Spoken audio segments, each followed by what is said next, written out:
Hey there, it's executive producer Dave Morris. And before we present this final episode, part 3 of our series about suicide among gifted and twice exceptional people, I wanted to say thank you for sharing it with someone you love. That small gesture could make a big difference. If you need help, call the National Suicide Prevention Lifeline at 800-273-TALK, 800-273-8255. What is neurodiversity? What is it about these people? Dyslexia, autism spectrum, ADHD, Gifted, dysgraphia. all brains are different. It's okay to be who you are. This is the Neurodiversity Podcast. What you're about to hear are the words of Lisa, the mother of a twice exceptional son who completed suicide on New Year's Eve 2018. Each person who has experienced a suicide has a different story, and not everyone grieves in the same way. And grieving is a long process. If you were to ask someone how they're feeling a year after an event like this, the answer would be completely different than, for instance, a month after. And those stages of grief manifest differently for each one of us.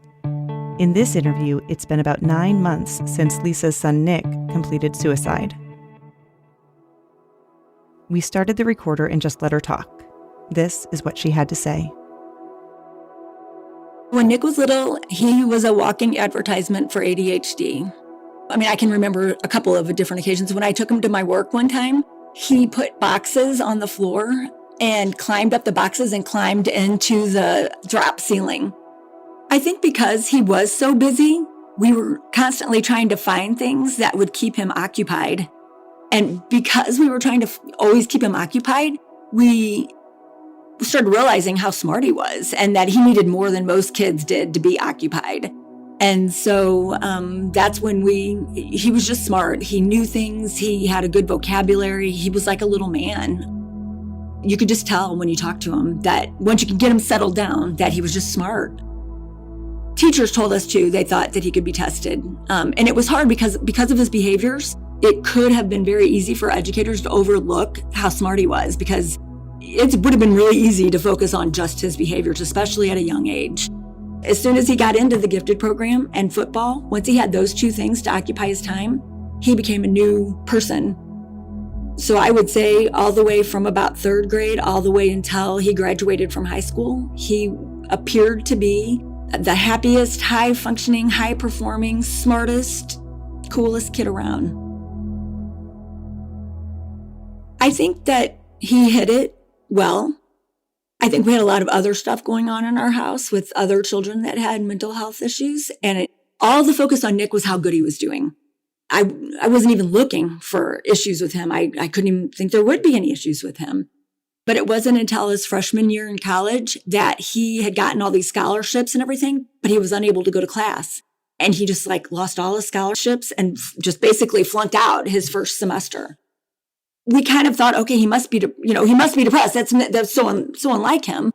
And we did, he did start going to counseling. But even that, he had always just been so successful. It just never occurred to me that was going to show me something bigger, or that was the seed of something much bigger going on.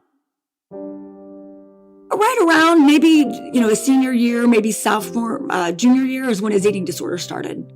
And that eating disorder, I think, had a lot to do with him and his freshman year at school, because he had told me once I did find out how very bad it was when he was in college. After he had dropped out of college, he just became unable to do anything. He didn't pay his bills. And when he couldn't get along with somebody, he would just leave and he would go to the next place. And finally, his car got repossessed. And I got a call from his brother that told me, hey, his car got repossessed. And by the way, Nick has an eating disorder. And I was just, I don't know what else. I was flabbergasted. It would never have ever occurred to me that Nick had a disorder of any kind. He had moved into a really, really terrible apartment in a really, really bad part of town and just was making some really poor decisions after he, got his car repossessed. And I went and picked him up. And I just looked at him and I said, do you have an eating disorder? And he said, yes, I do. And I said, we need to get you in. We need to get you some help. And so I searched around and we found a place called McCollum Place. And he spent probably 3 months, and slowly worked to their outpatient program and stayed in their apartments that's affiliated with McCollum Place. I've talked to McCollum Place since this happened with Nick, and I think he could have beaten the depression, but the depression and the eating disorder, he couldn't do it. It was too much. That eating disorder is just so horrible because you have to eat. And every single time he had to eat, it was a fight within himself. And I didn't know this, but I tried to read up and really try to understand it. And I know that he was just constantly battling within himself. Not only was he a perfectionist, but he needed other people to recognize that he was perfect. He sang and he taught himself how to play the piano. If he would perform or sing a song and you didn't just rave about it, he would get really upset. So, not only did he have to be perfect in his own mind, but he needed an audience for that perfectionism. And that was a big thing he worked on in McCollum Place, was the need for that external validation. And that really, all that really matters is how you think about yourself. I mean, that was where we were, trying to get him around to, which I don't think that ever happened, even though he knew that was the healthy way. Middle school was really tough for him. That was the toughest time for him. He was having difficulties making friends, and he was always kind of a social, even though he was really a good-looking kid, girls never liked him. I think he gave off really weird social vibes. He was awkward socially. And I think because of that, he wanted to be with the cool kids, and he looked like he should be with the cool kids, but he just couldn't quite fit in. He was always a square peg in a round hole. He always felt that way. Probably the most place he ever felt like he belonged was when he was in McCollum Place, when he was with other people that had an eating disorder, because that became so much a part of who he was. He finally went back and he finished the first 2 years. He wanted to be an actor. He wanted to be in that industry. And he would try out for the plays and wouldn't get the part that he wanted. And he would be so upset. They were just so stupid there, and they just didn't understand him. They didn't see his worth. And he just dropped out and came home. And then we tried to get him, it's like, you have to work. You're definitely going to have to work. You're going to need to work full time. And so we had to work with him to try to help him get a job and help him start being an adult and being responsible for himself. He found it almost virtually impossible to be responsible for himself and to do the things normal adults have to do. He had a very difficult time being responsible for himself, going to the DMV, paying his taxes. I found out all this stuff when his car got repossessed, and I found out he had an eating disorder. I found all this other stuff that had been going on that I didn't know about. Once everybody knew he had an eating disorder, then it just allowed him to just pretty much let everything he was ever feeling kind of come out. And and he was depressed. He was always very emotional, very sensitive, especially even for a male. But it became even more so, where he was just like, yep, I'm depressed. I just don't care about anything. I can't eat, and I want to lose weight, but I know that if I eat too much, I'll feel bad. And then we had those binge purge problems, and it was just a constant cycle of depression, eating disorder, trying to look good on the outside. He had a persona. We discussed that a lot. His persona was, as a comedian, so that you wouldn't think about potentially what was going on inside of Nick. He presented very well to keep people away. He recognized a lot of these things and knew the healthier way to do things and what was healthy for him. But that doesn't necessarily mean he did it. He really struggled keeping a job, and he really struggled with the places to stay.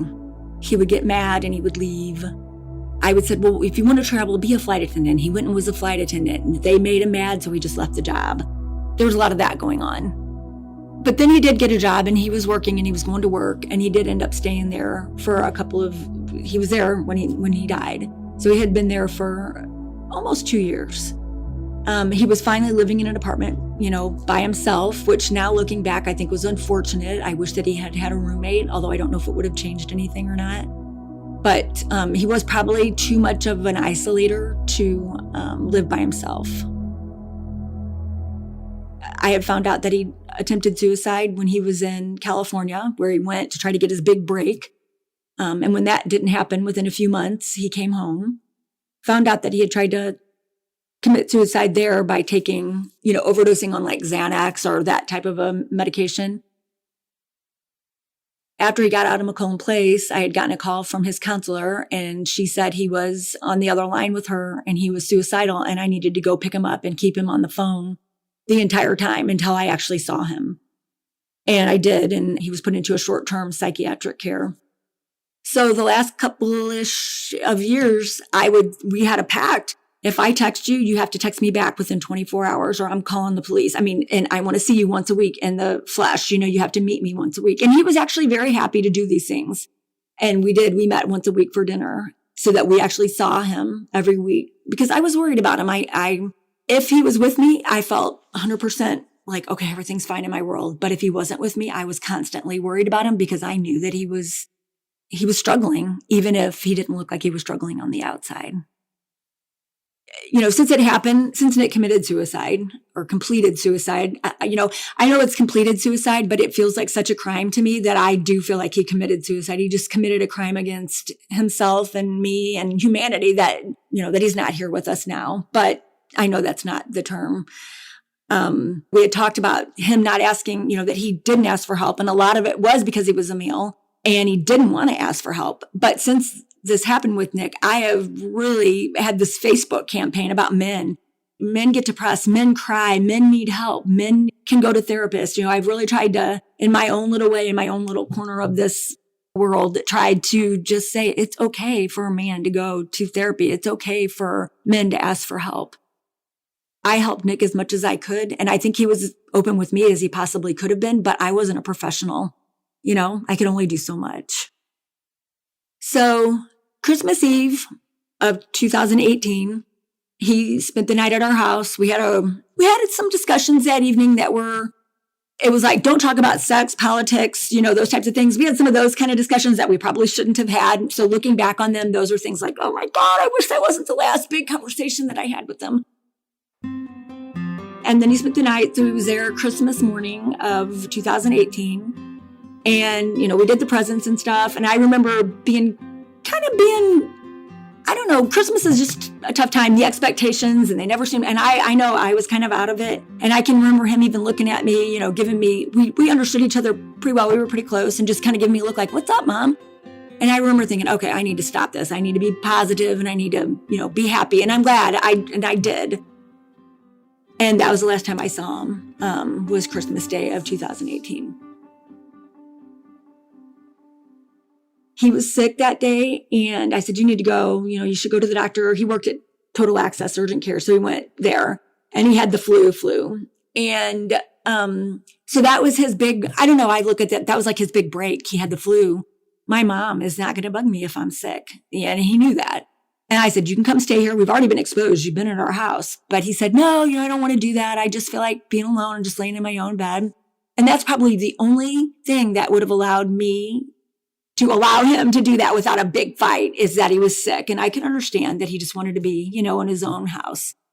So I let it go, but I did text him every day. I was like, how you doing? How you doing? And then New Year's Eve, he was supposed to come over, and I'd ask him, do you want me to buy you a filet mignon? That's what we did on New Year's Eve. And he was like, yeah, sure, I think I'll be there. And then I started texting him early in the day about when he was going to come over on New Year's Eve, and he never answered me. And then I called him, and then I instant messaged him on Facebook. And then about 7:00, it had been long enough for me where I was like, okay, I'm calling the police. I need a welfare check. So the police went over to his apartment, and they knocked on his door, and they told me that they were really, really loud. They had knocked really loud, and they talked really loud, and that he didn't come. And I was so upset at the time. I couldn't remember what kind of car he had. I said, it's a Hyundai and it's gray. And they had told me that they didn't see that kind of a car out there. Looking back now, I think they were in the wrong park. I think they parked not where he usually parked. I was so upset I couldn't even think of the type of car that he drove. So then we got up the next morning, so New Year's Day, 2019, and my whole family came over, my sisters, their husbands, my nieces and nephews, and we still hadn't heard from Nick. And my husband had said, I'll go over there after we eat, because we were having brunch, and just check on him. And, I'll make sure we get into his apartment. And as he was getting ready to leave, my brother-in-law said, I'll go with you. And they went over there, and I would say maybe an hour later, I got a call from my husband, and he was crying. And I was like, what is it? What is it? And he was like, baby, I'm so sorry. I'm so sorry. I said, is Nick dead? And then I just started screaming no. And I screamed no over and over again, so loud. I just couldn't even stop screaming. I just couldn't. I screamed until I was hoarse. My sisters were around me, my brother-in-laws, my nieces and nephews all witnessed this. And I just couldn't believe it. I just couldn't believe it. And I told my sisters, please don't leave me. Please don't leave me. One of my sisters, who thought she could drive, she ended up running into my fence. I mean, we were all just freaking out, and we were going to go to his apartment. I don't know why we thought we had to do that, but that's where everybody was. That's where the police were. That's where everybody was.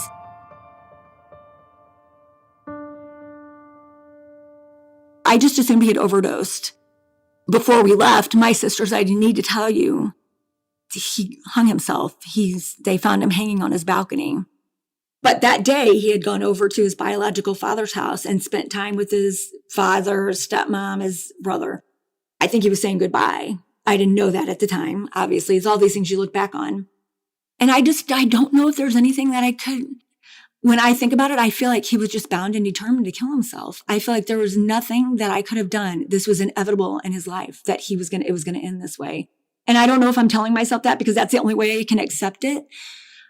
But he knew how much I loved him. I dropped everything every time he needed me. I would just stop whatever I was doing and go get him or pick him up or whatever he needed. I worried about him all the time.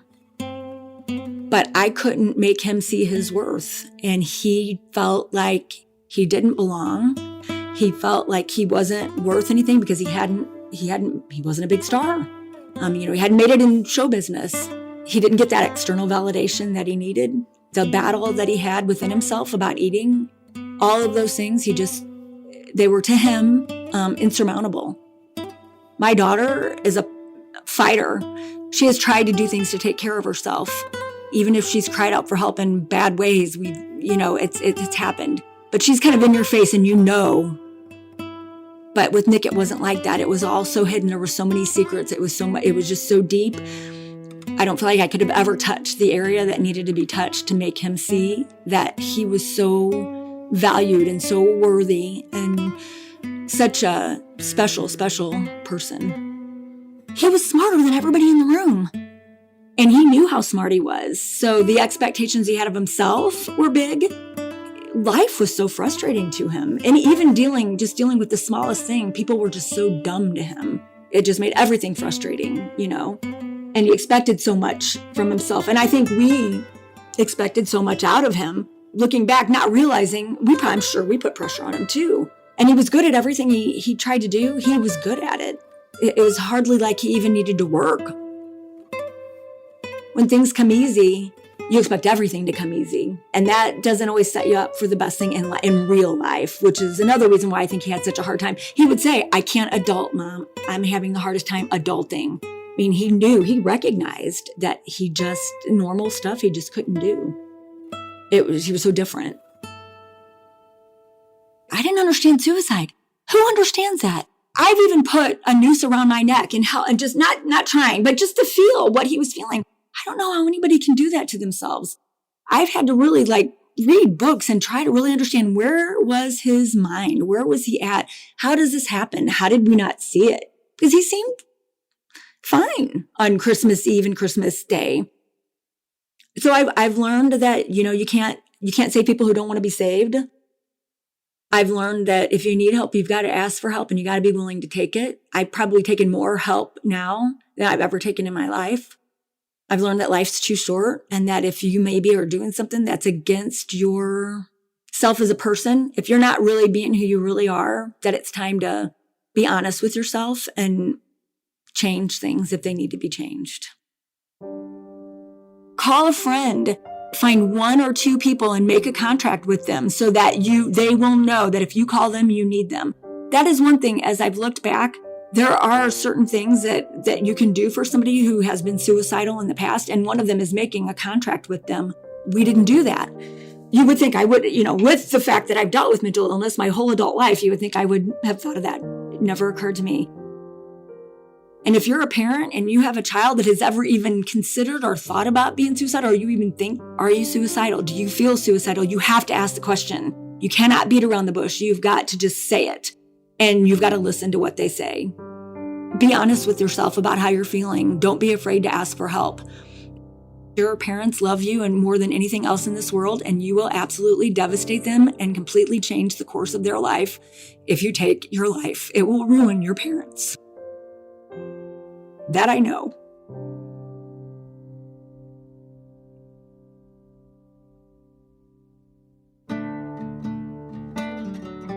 Thank you for listening to our series on suicide. It's a difficult subject, but it's incredibly important. Please share these episodes with other parents and educators or counselors who might learn something that they didn't know and something that might make a difference. And remember, the Suicide Prevention Lifeline is 1-800-273-8255. I'm Emily Kircher-Morris. Thanks for listening.